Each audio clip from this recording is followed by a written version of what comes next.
జీవితంలో స్ట్రెస్ ఉండకూడదు, స్ట్రెస్ తీసుకోకూడదు. స్ట్రెస్ ఎక్కువగా తీసుకోవడం మూలాన మన లైఫ్ ఉల్టా పుల్టా అవుతుంది. ఇవన్నీ మాటలు వింటూ ఉంటాం. ఎన్నో వీడియోస్ చూస్తుంటాం. ఎన్నోసార్లు అందరం మాట్లాడుకుంటుంటే వింటూ ఉంటాం. కానీ నిజానికి మనకు స్ట్రెస్ అవసరమా కాదా? స్ట్రెస్ అనేది ఎంత ఉండాలి ఒకవేళ అవసరమైతే అనే వాటి గురించి వాళ్ళ డిస్కస్ చేసుకుందాం. Hi, my name is Srujana Reddy, psychologist. మన జీవితంలో మనం ఆరోగ్యంగా ఉండాలి అనంటే మన బాడీలో టెంపరేచర్ అనేది చాలా ఒక మోతాదులో ఉండాలి. I'm right?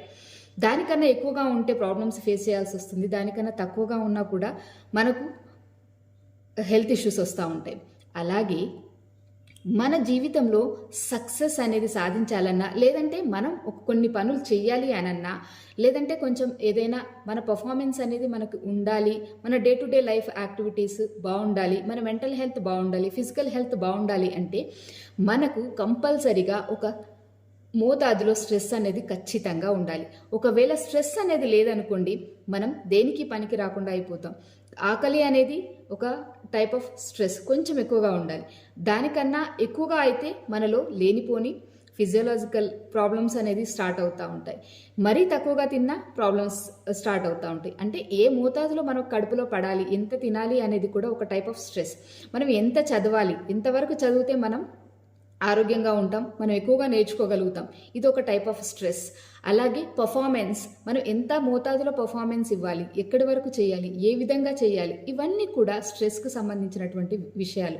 ఈ మోతాదులో, సరైన మోతాదులో గనక ఒక స్ట్రెస్ని మనం అక్కడ కనుక అప్లై చేస్తే దీన్ని మనం యూస్ట్రెస్ అని అంటాం. అంటే పాజిటివ్ స్ట్రెస్ అని అర్థం.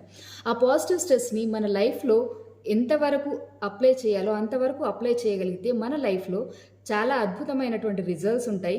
మనం మానసికంగా కావచ్చు, ఫిజికల్గా కావచ్చు, ఎమోషనల్గా కావచ్చు, ఏ విధంగా చూసుకున్నా కూడా చాలా హ్యాపీగా ఉంటాం. చాలా మన లైఫ్ అనేది హ్యాపీగా లీడ్ చేయడానికి అవకాశం ఉంటుంది.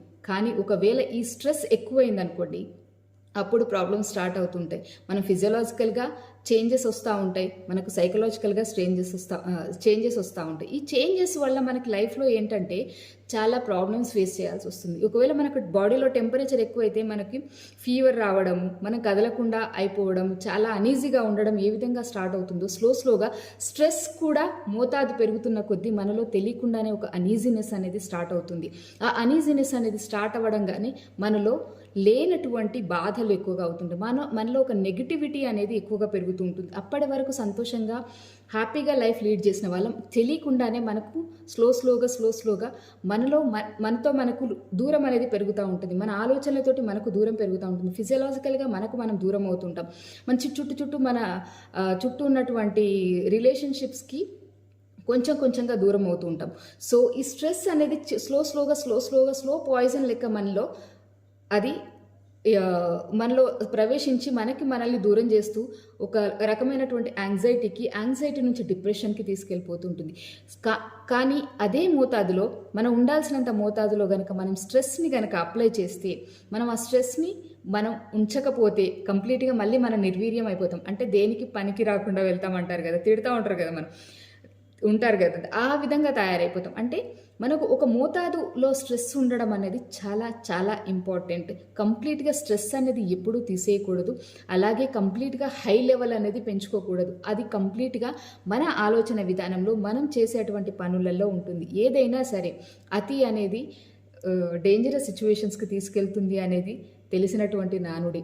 ఏదైనా సరే అతి అనేది ఎప్పటికైనా ప్రమాదమే, గుర్తుపెట్టుకోండి. ఎక్కువగా పనిచేసిన ప్రమాదమే, ఎక్కువగా ఆలోచించిన ప్రమాదమే, ఎక్కువగా తిన్నా ప్రాబ్లమే, ఎక్కువగా పడుకున్నా ప్రాబ్లమే. ఏది ఎక్కువ చేసినా అతి అన్నది ఎప్పటికైనా ప్రాబ్లమే. So remember your self that ఒక మోడరేట్ స్ట్రెస్ అనేది మన లైఫ్లో చాలా ఇంపార్టెంట్. అది ఖచ్చితంగా ఉంచుకోవాల్సింది. ఆ మోడరేట్ స్ట్రెస్ అనేది మనకు హ్యాపీ లైఫ్ని లీడ్ చేయడానికి హెల్ప్ఫుల్గా ఉంటుంది.